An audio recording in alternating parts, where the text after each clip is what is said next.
Hi hello నమస్తే అండి అందరికీ వెల్కమ్ బ్యాక్ టు అవర్ రాయలి. ఈరోజు వీడియో ఏంటంటే నేను నా ఫ్రెండ్స్ కొత్తపేట ఎన్టీఆర్ నగర్లో ఉన్న అనాథ విద్యార్థి గృహంలో 103 మెంబర్స్ విద్యార్థులు అయితే ఉన్నారండి. 3rd క్లాస్ నుండి డిగ్రీ అండ్ బీటెక్ చదివే విద్యార్థులను కలిశాము. అక్కడి విద్యార్థుల క్రమశిక్షణతో కూడిన దినచర్య చూస్తూ ఉంటే మాకు చాలా సంతోషం కలిగింది. ఇక్కడి విద్యార్థులందరూ మంచి భవిష్యత్తు పొందాలని కోరుకుంటూ మాకు తోచిన హెల్ప్ మేము చేశాం. ఇలాంటి వాళ్ళకి హెల్ప్ చేయడం వల్ల మనసుకు చాలా ప్రశాంతంగా అనిపిస్తుందండి. ఏదో చిన్న సహాయం చేశామని ఈ వీడియో చేయట్లేదండి.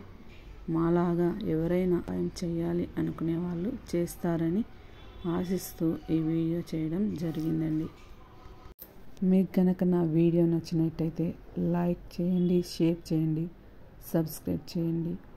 తప్పకుండా సబ్స్క్రైబ్ చేస్తారు సిస్టర్. ఎందుకు చేయరు? మంచి పని చేస్తున్నప్పుడు వాళ్ళకు కూడా చేయాలి అనే థాట్ వస్తుంది. మనం ఇలాంటి పనులు చేయడం వలన మంచి పనులు చేసి నలుగురికి చెప్పుకోవడం కరెక్టో కాదో తెలియదు, కానీ బట్ చెప్పుకోవడం వల్ల ఎదుటి వాళ్ళకి కూడా మనం కూడా ఇది చెయ్యాలి అనే థాట్ అయితే వస్తుంది. అందుకు చెప్పుకోవాలి. అక్కడ మేము వెళ్ళి అవన్నీ చూసి మాకు చాలా హ్యాపీ అనిపించింది. ఆ విద్యార్థులకు కూడా చాలా డిసిప్లైన్.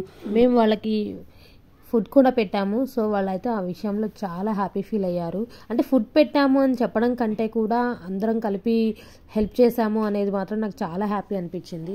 ఇయర్ స్టార్టింగ్లో ఇలాంటి మంచి పనులు చేసి ఇయర్ మొత్తం హ్యాపీగా గడపాలి అని చెప్పి కాన్సెప్ట్తో మేమైతే ముందుకు సాగుతున్నాము. సో ఈ వీడియో కానీ ఈ వీడియోలో జరిగే సిచ్యువేషన్స్ కానీ మీ అందరికీ నచ్చాయని అనుకుంటున్నాను. సో మీకు కూడా ఇలాంటి మంచి థాట్స్ ఉంటే డెఫినెట్గా చెయ్యండి. చేయడం వల్ల మంచి జరుగుతుంది తప్ప ఏమీ కాదు. ఈ వీడియో చూసే వాళ్ళందరికీ కూడా ఇలాంటి థాట్స్ రావాలని మనస్ఫూర్తిగా కోరుకుంటున్నాము. ఇలాంటి ఒక మంచి సంకల్పంతో అందరం కూడా ముందుకు సాగుదాము. అందరికీ కూడా once again wish you happy new year అండి. అందరూ కూడా హ్యాపీగా ఉండాలి. జై హింద్. జై హింద్.